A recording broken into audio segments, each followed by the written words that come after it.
यार हमने तो बहुत पहले भी कहा था फैसल भाई को कि आप ज्वाइन कर दो, आप वहाँ कहाँ चले गए हो, क्योंकि जो उनकी गुफ्तगू है, आप लोगों ने जितना टॉक शो में देखा होगा, जो उनकी गुफ्तगू हमेशा से रही है बोल्ड और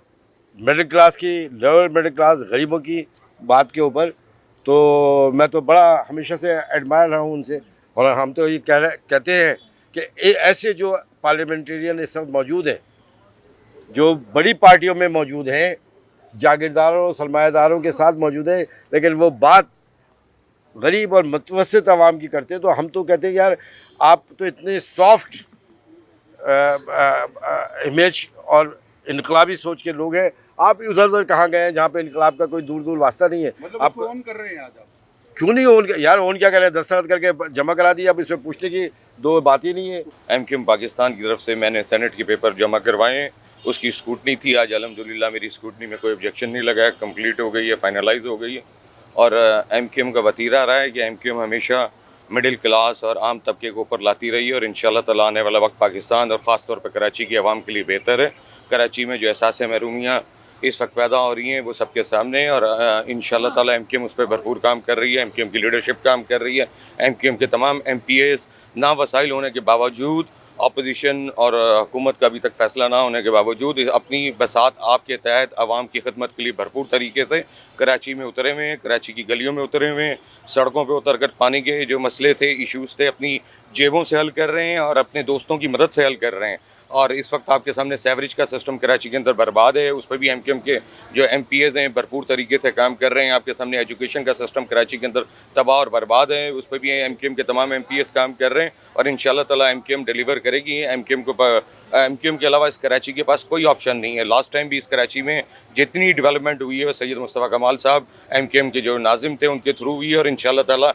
इस दफ़ा भी एमक्यूएम एक मिसाली काम कायम कर कर अपनी जगह दोबारा इंशाल्लाह ताला उस तरीके से बहाल करेगी जिस तरीके से कराची में खला पैदा कर दिया गया था ज़बरदस्ती का, उस ज़बरदस्ती के खला को इंशाल्लाह ताला पूरे तरीके से फिल करेगी, और आने वाला वक्त फिर से एमक्यूएम पाकिस्तान का होगा। 8 के करीब नॉमिनेशन हमने भरे हैं, तो तकरीबन, तो इसमें क्या रिजल्टमेंट होगा,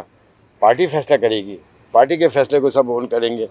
अगर सबकी अपनी अपनी राय होती रहेगी, राय अपनी हो सकती है, किसी की भी हो जाए, लेकिन रिजल्टमेंट नहीं है पार्टी के अंदर। पार्टी डिसिप्लिन पार्टी है। यार मैं जोशी तो हूँ नहीं, ना मैं पंडित हूँ कि मैं बता दूँ कि कल क्या होगा, और ना ही मैं नजूमी हूँ के माथे पे। यार बिल्कुल जीत सकते हैं, अगर मेरे ख्याल में सही कैलकुलेशन हो गई तो हमारी 2 से ज़्यादा सीटें आएंगी। ये सियासी हिकमत अमली होती हैं, और मैं तो ये कहूँगा कि अल्लाह करे वो मुंतखब हो, और ये भी दुआ है कि अल्लाह ताला उनको एमक्यूएम में शमूलियत के लिए इनके दिल को गुदास करे, इनके दिल को मुसख्खर करे कि वो और ऐसे इनकलाबी लोग एमक्यूएम में आए। आपको मैं बताऊँ, मशहूर शायर आली साहब, उनको भी पार्टी ने टिकट दिया था,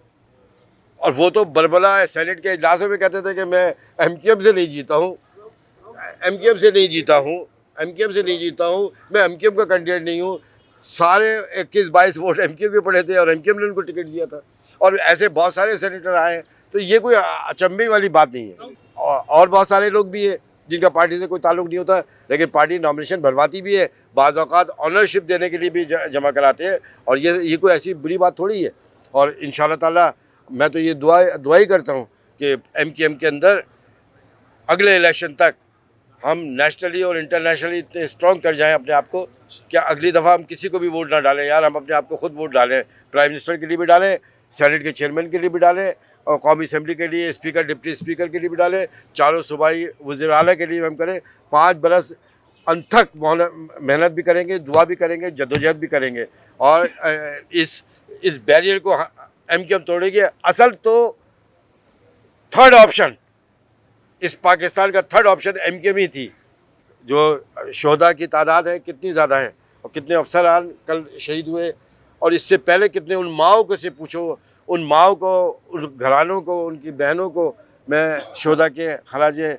तहसीन पेश करता हूँ कि उन्होंने कितनी हिम्मत और जुर्रत के साथ इस पाकिस्तान के लिए अपने लख्त जिगर की कुर्बानियाँ दी, और जब यूनिफॉर्म पहना के भेजा गया होगा तो उसकी माँ ने और उसके बाप ने यही दुआ की होगी, और वो ख़ुद भी ये कह रहा होगा कि मुझे शहादत नसीब हो। वो तो अपनी मंजिल पर पहुंच गए जो शोधा है। नाम शहीद उनके लिए खराज अक़ीदत शोधा के लिए जो शहीद हुए कि नाम शहीदा कुछ भी सही जो लाश उठाओ अपनी है। नाम शहीदा कुछ भी सही जो लाश उठाओ अपनी है। ऊंचे कद, मजबूत बदन और सबके रंग सुनहरे हैं।